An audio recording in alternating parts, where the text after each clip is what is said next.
Guys, so welcome to my channel.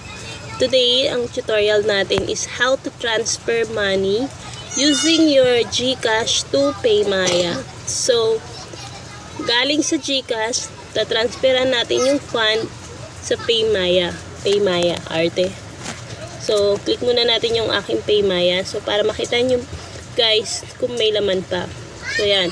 So, meron tayong 275.51. So, ngayon, magta-transfer tayo galing sa Gcash.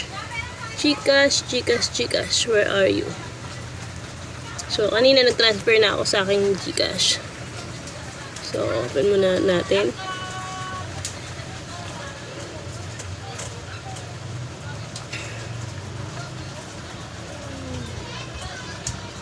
Medyo mabagal lang mag-load to sa Gcash. So, yan. So, i-click nyo lang tong bank transfer. And then, ito.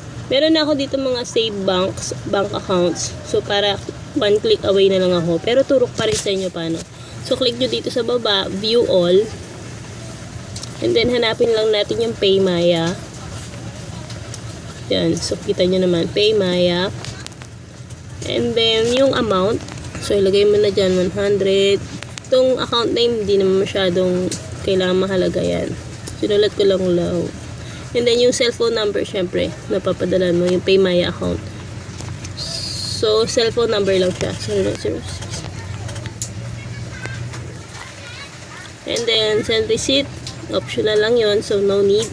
And then, send money. Ganun lang siya kabilis, guys.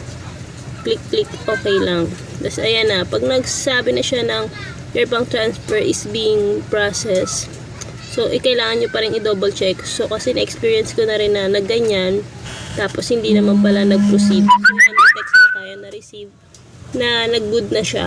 So, napasa na siya. So, check na natin yung aking Paymaya app.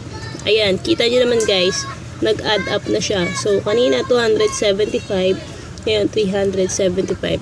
Sa next tutorials natin, Bitcoin naman, tsaka big token ang ituturo ko sa inyo. So for now, Gcash muna tayo. See you on my next.